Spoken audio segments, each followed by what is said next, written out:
শর্তিল একাদশী ব্রত তিথিতে ব্রত মাহাত্ম্য কথা শ্রবণ করুন। মাঘ মাসের কৃষ্ণপক্ষের শর্তিল একাদশীর মাহাত্ম্য ভবিষ্যত্তর পুরাণে বর্ণিত আছে। যুধিষ্ঠির মহারাজ বললেন, হে জগন্নাথ, মাঘ মাসের কৃষ্ণপক্ষের একাদশী তিথির নাম কি, বিধি বা কি এবং তার কি ফল সবিস্তারে বর্ণনা করুন।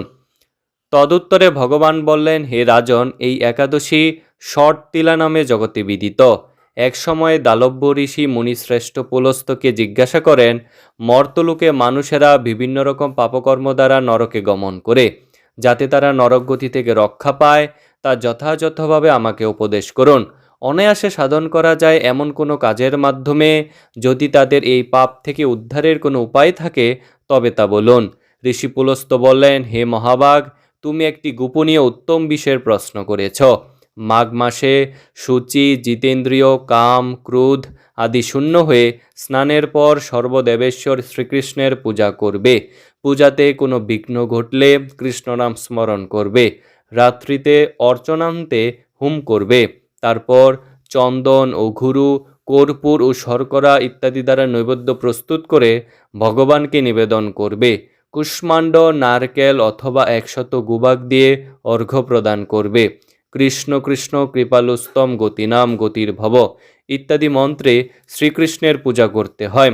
কৃষ্ণ আমার প্রতি প্রীত হন বলে যথাশক্তি ব্রাহ্মণকে জলপূর্ণ কলস, ছত্র, বস্ত্র, পাদুকা, গাভী ও তিলপাত্র দান করবে। স্নান দানাদি কার্যে কালো তিল অত্যন্তই শুভ। হে দ্বিজোত্তম, ওই প্রদত্ত তিল থেকে পুনরায় যে তিল উৎপন্ন হয় তত বছর ধরে দানকারী স্বর্গলোকে বাস করে। তিল দ্বারা স্নান, তিল শরীরে ধারণ, তিল জলে মিশিয়ে তা দিয়ে তর্পণ, তিল ভোজন এবং তিল দান, এই 6 প্রকার বিধানে সর্বপাপ বিনষ্ট হয়ে থাকে। এই জন্য এই একাদশীর নাম শট তিলা। হে যুধিষ্ঠির, এক সময় নারদও এই শট তিলা একাদশীর ফল ও ইতিহাস সম্পর্কে জানতে চাইলে যে কাহিনী আমি বলেছিলাম তা এখন তোমার কাছে বর্ণনা করছি। পুরাকালে মর্তলোকে এক ব্রাহ্মণী বাস করত। সে প্রত্যহ ব্রত আচরণ ও দেবপূজা পরায়ণা ছিল। উপবাসক্রমে তার শরীর অত্যন্তই ক্ষীণ হয়ে গিয়েছিল। সে মহাসতী ব্রাহ্মণী অন্যের কাছ থেকে দ্রব্যাদি গ্রহণ করে দেবতা, ব্রাহ্মণ, কুমারীদের ভক্তি ভরে দান করত, কিন্তু কখনো ভিক্ষুককে ভিক্ষাদান ও ব্রাহ্মণকে অন্নদান করেনি। এইভাবে বহু বছর অতিক্রান্ত হলো। আমি চিন্তা করলাম, কষ্টসাধ্য বিভিন্ন ব্রত করার ফলে এই ব্রাহ্মণীর শরীরটি শুকিয়ে যাচ্ছে। সে যথাযথভাবে বৈষ্ণবদের অর্চনও করেছে, কিন্তু তাদের পরিতৃপ্তির জন্য কখনো অন্নদান করেনি। তাই আমি একদিন কাপালিক রূপ ধারণ করে তামার পাত্র হাতে নিয়ে তার কাছে গিয়ে ভিক্ষা প্রার্থনা করলাম। ব্রাহ্মণী বলল, হে ব্রাহ্মণ, তুমি কোথা থেকে এসেছ, কোথায় যাবে তা আমাকে বলো। আমি বললাম, হে সুন্দরী, আমাকে ভিক্ষা দাও। তখন সে ক্রুদ্ধ হয়ে আমার পাত্রে একটি মাটির ঢেলা নিক্ষেপ করলো। তারপর আমি সেখান থেকে চলে গেলাম।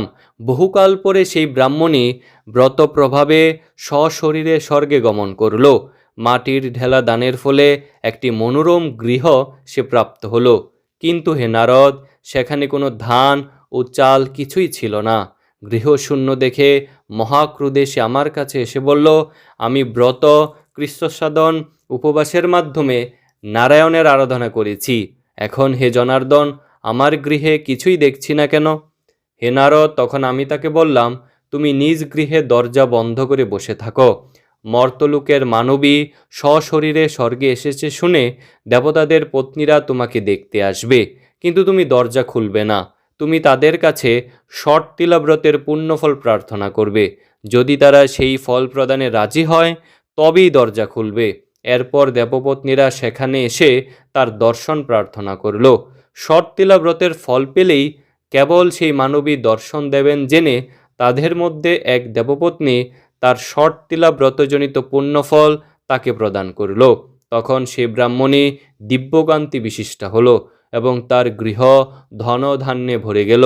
দ্বার উদ্ঘাটন করলে দেবপত্নীরা তাকে দর্শন করে বিস্মিত হলেন। হে নারদ, অতিরিক্ত বিষয় বাসনা করা উচিত নয়। বিত্ত স্বার্থ অকর্তব্য। নিজ সাধ্যমতো তিল, বস্ত্র ও অন্নদান করবে। শর্তিলা ব্রতের প্রভাবে দারিদ্রতা, শারীরিক কষ্ট, দুর্ভাগ্য ইত্যাদি বিনষ্ট হয়।